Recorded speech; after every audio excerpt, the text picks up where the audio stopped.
और राजस्थान से चलिए बिहार, क्योंकि बिहार में पाटलिपुत्र सीट पर सबकी नजर है और वहां लालू की बेटी मीसा यादव लड़ रही हैं और बिहटा में आज लालू की बेटी मीसा यादव, जो कि पाटलिपुत्र सीट बिहटा को इंक्लूड करती है, तो आरजेडी उम्मीदवार के तौर पर मीसा भारती अपने समर्थकों और ग्रामीणों में कहीं न कहीं एक झड़प में शिरकत करती देखी गई और यहीं के विक्रम में बूथ संख्या 34 पर एक ईवीएम मशीन भी तोड़ी गई और जो झड़प हुई है उसमें आरोप है कि मीसा भारती बूथ के अंदर जबरन घुस गई, जबकि प्रत्याशी को ऐसा करने की इजाजत नहीं होती है और लोगों ने इसका विरोध किया तो मीसा के समर्थक उनसे भिड़ गए और इस भिड़ंत को रिकॉर्ड करने के लिए जो वीडियो जर्नलिस्ट सामने आए, मीसा उनसे भी उलझ गई और उनके काम में बाधा डाला।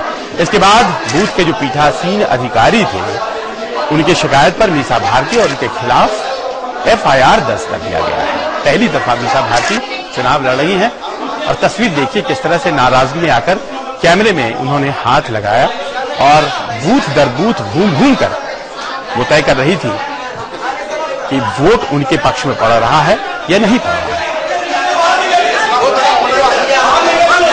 उधर बिहार में ही एक और सीट है महाराजगंज और वहां से प्रत्याशी हैं आरजेडी के प्रभुनाथ सिंह और प्रभुनाथ सिंह ने तो रिटर्निंग ऑफिसर पर राज्य सरकार के इशारे पर काम करने का आरोप भी लगा दिया। दरअसल प्रभुनाथ सिंह के खिलाफ आचार संहिता के उल्लंघन के 2 मामले दर्ज हैं और उन्हें ऐसा लग रहा था कि उनका नामांकन रद्द हो सकता है क्योंकि 2 मामले दर्ज हो चुके हैं और उन्होंने इस चुनाव को जिंदगी और मौत का सवाल बना लिया है। अपने अग्रेसिव छवि के लिए जाने जाते हैं प्रभुनाथ सिंह और देखिए किस तरह से जिंदगी और मौत का सवाल बना लिया प्रभुनाथ सिंह ने।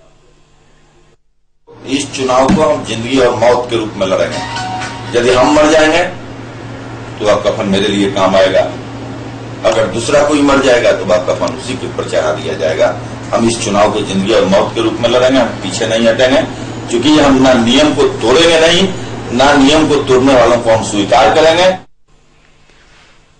इलेक्शन कमीशन को निशाने पर लेकर कही जा रही हैं बातें। वैसे इलेक्शन कमीशन के पास आज बाबा रामदेव के खिलाफ भी एक केस पहुंच चुका है। कांग्रेस ने किया है। अजमेर में आरोप लगाया गया है कि पैसे बांटे जा रहे थे और वहां वो मौजूद थे। अब देखना यह है कि इन सब मामलों पर इलेक्शन कमीशन आखिरकार करती क्या है। और भी खबरें हैं और इसीलिए जल्दी जल्दी नजर डालेंगे तेज प्रहार में। अमेठी से आम आदमी पार्टी उम्मीदवार कुमार विश्वास ने प्रियंका गांधी पर उन्हें हत्या की धमकी देने वाले से मुलाकात कराने का आरोप लगाया है। दिल्ली में कांग्रेस ने गुरुवार को भी बीजेपी नेता सुब्रमण्यम स्वामी के घर के बाहर प्रदर्शन किया। पार्टी प्रियंका गांधी पर दिए उनके बयान से खफा है। वाराणसी में अरविंद केजरीवाल मशहूर पप्पू टी स्टॉल पर चाय पीने के लिए पहुंचे। यह दुकान विश्वनाथ पप्पू की है जो नरेंद्र मोदी के प्रस्तावकों में से एक होंगे। पीलीभीत में आम आदमी पार्टी के उम्मीदवार को मतदान में बाधा डालने के लिए हिरासत में ले लिया गया। बाद में पुलिस ने राजीव अग्रवाल को रिहा कर दिया।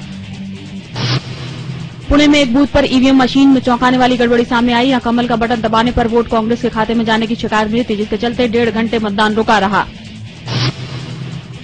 यूपी की आंवला लोकसभा सीट पर मतदाता सूची में नाम नहीं होने के चलते वोट नहीं डाल पाने से मायूस मतदाता ने मिट्टी का तेल छिड़ककर खुद को आग लगाने की कोशिश की। वो 90% जल चुका था और इलाज के दौरान उसकी मौत हो गई। अब शुक्रवार को जो प्रहार होगा आने वाले चरणों के लिए, उसके बारे में भी बात कर लेते हैं। शुक्रवार को नरेंद्र मोदी उत्तर प्रदेश और मध्य प्रदेश दोनों जगहों पर रैलियां करेंगे। उत्तर प्रदेश के अकबरपुर और इटावा में और मध्य प्रदेश के बैतूल और खंडवा में मोदी चुनावी सभाएं करेंगे। और कांग्रेस अध्यक्ष सोनिया गांधी भी शुक्रवार को मध्य प्रदेश में ही रहेंगी और 11 बजे सुबह सरगुजा के भटगांव में और फिर 1:30 बजे नीमच में उनकी चुनावी रैलियां हैं। मायावती बीएसपी सुप्रीमो यूपी के फिरोजाबाद में होंगी। मथुरा के गौसाना और आगरा के कोठी मीना बाजार में उनकी सभाएं होने जा रही हैं। जमकर प्रहार होगा एक दूसरे के खिलाफ और देखा यह जाएगा कि आखिरकार कौन किसके लिए क्या कहता है, क्योंकि मुद्दे बहुत उठ गए हैं और जवाब देने का मंच वही है, वोट इकट्ठा करने का मंच वही है जो लगातार रैलियां रोज नेता कर रहे हैं।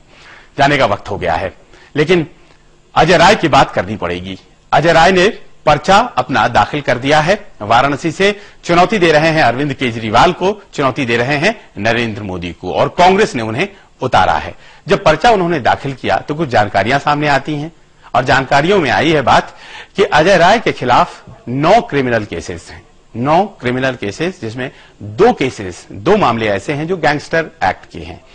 अब यहां अगर ये मामले हैं तो हैं, क्योंकि अगर जब तक साबित नहीं हो जाते हैं तब तक उन्हें दोषी नहीं माना जा सकता है, और जब तक कन्विक्ट नहीं हो जाते हैं तो चुनाव तो लड़ ही सकते हैं।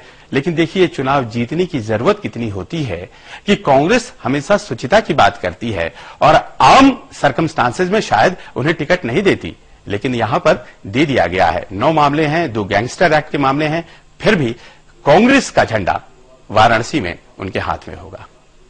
नमस्कार।